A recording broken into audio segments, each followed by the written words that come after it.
Welcome to Viji's kitchen. இன்றைக்கி நம்ம video என்ன பார்க்க போகிறோம் அப்படின்னா சண்டே விலாக் தாங்க. சண்டே எங்கள் வீட்டில் என்ன குழம்பு அப்படிங்கிறது தான் நான் ஒரு வீடியோவாக எடுத்திருக்கேன். எங்கள் வீட்டில் மீன் தான் வாங்கிட்டு வந்திருக்கோம். என் ஹஸ்பண்ட் மீன் தான் வாங்கிட்டு வந்திருக்காங்க. இது என்ன மீன் தெரியாது, ஆனால் கொஞ்சம் நீட்டாக ஸ்லிம்மாக இருக்கிற மாதிரி இருந்தது. இதை வெட்டியாக வாங்கிட்டு வந்துட்டாங்க. நான் இங்கே க்ளீன் பண்ணிக்கிறேன், 2-3 தடவை நான் க்ளீன் பண்ணிக்கிறேன். ஏன் அப்படின்னா அவங்க சரியாக க்ளீன் பண்ணி தர மாட்டாங்க, கொஞ்சம் ஒட்டியிருக்கும். ஆனால் நானும் வீட்டில் ஒரு தடவை நான் க்ளீன் பண்ணிப்பேன். கத்தி வச்சு நல்லா அந்த ஸ்க்ரப் பண்ணோன்னா அந்த தோல்லாம் குட்டி குட்டியெல்லாம் வந்துடும். க்ளீன் பண்ணி முடிச்சிட்டாங்க. நல்லா ஒரு 2-3 தடவை நல்லா அலசிக்கணுங்க அந்த மீனை. மஞ்சத்தூள் போட்டு உப்பு போட்டு அலசலாம்.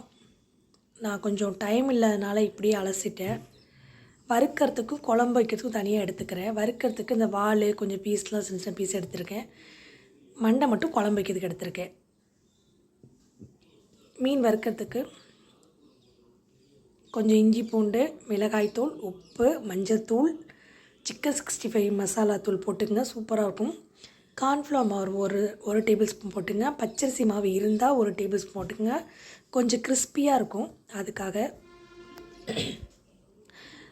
ஒரு பாதி லெமன் புளிஞ்சுக்குங்க. கொஞ்சம் புளிப்பு இருந்தால் நல்லாயிருக்கும். எல்லாத்தையும் போட்டு நல்லா மிக்ஸ் பண்ணிவிட்டு ஒரு 10 நிமிஷம் ஊற வச்சிடணும். ஒரு மூடி போட்டு ஒரு 10 நிமிஷம் ஊறட்டும்.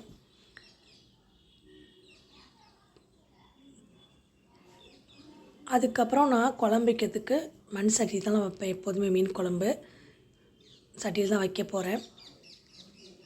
இந்த பக்கம் தோசைக்கல்லில் மீன் வறுக்க போகிறேன். எண்ணெய் சூடாகிடுச்சு மீன் வறுக்கிறதுக்கு. மீன் எல்லாத்தையும் அதில் போட்டுக்கிறேன். ஒன்று ஒன்றா போட்டு எடுத்துப்போம், ஏன்னா உடஞ்சிரும் மீன்.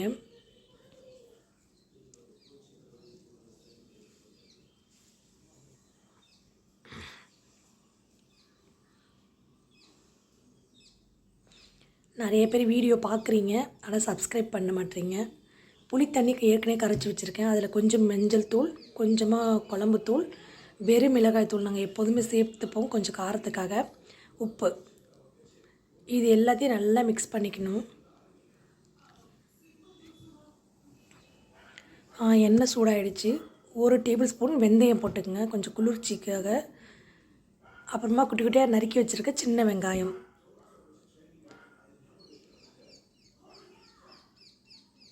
ஒரு சின்ன நெல்லிக்காய் அளவு தக்காளி, கொஞ்சம் கருவேப்பிலை, எல்லாத்தையும் போட்டு நல்லா மிக்ஸ் பண்ணிக்கணும் எண்ணெயிலேயே. ஆனால் நல்லா வதங்கணும். நல்லா வதங்கினா தான் மீன் குழம்பு டேஸ்ட்டாகவும் இருக்கும்.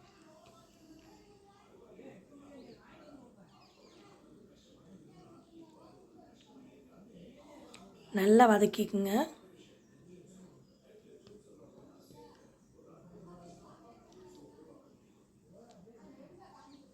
இந்த பக்கம் மீன் நல்ல ஒரு பக்கம் வெந்துருச்சு. நான் அதை அப்படியே 2வது செட் திருப்பி போட்டுக்கிறேன்.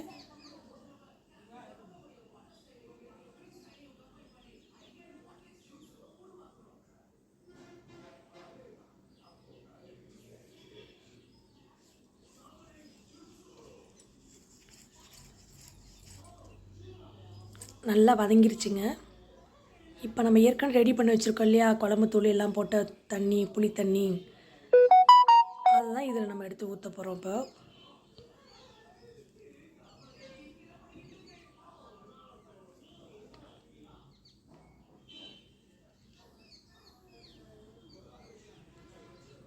புளித்தண்ணி எல்லாத்தையும் ஊற்றியாச்சு. அதை மூடி போட்டுருங்க. மூடியும் நல்லா கொதிக்கணும். நல்லா சுண்டி வரணும் குழம்பு, அப்போ தான் நல்லாயிருக்கும். மீன் குழம்புக்கே நல்லா சுண்டி இருக்கணும் குழம்பு. ரொம்பவும் தண்ணியாக இருக்கக்கூடாது, ரொம்பவும் கெட்டியாக இருக்கக்கூடாது, மீடியமான அளவு இருக்கணும்.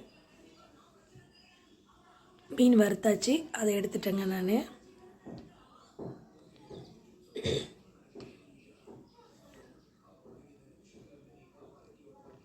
இதுக்கு இடையில குட்டி குட்டியாக மாங்காய் வாங்கி வச்சுருக்கோம்.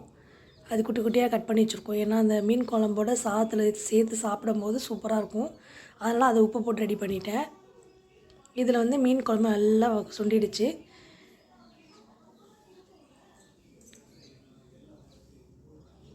இப்போ மாங்காய் வச்சுருக்கோம் இல்லையா, அதையும் இதில் சேர்த்துக்குவோம்.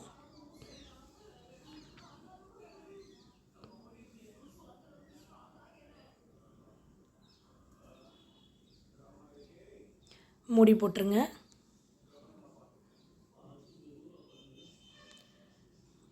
மாங்காயெல்லாம் கொதிச்சதுக்கப்புறம் மீன் எடுத்து வச்சுருக்கோம், அதையும் இதில் சேர்த்துக்கணும். சேர்த்ததுக்கப்புறம் மூடி போட்டுடலாம்.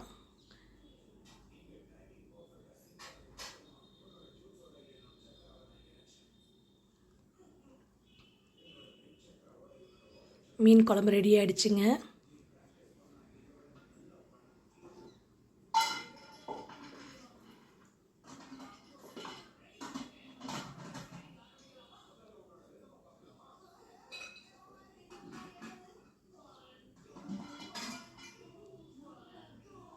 நான் என் பையனுக்கு சாப்பாடு வைக்க போகிறேன்.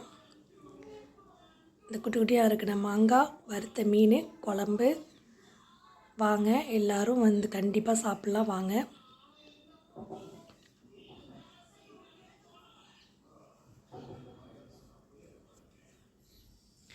வீடியோ பார்த்த அனைவருக்கும் நன்றி.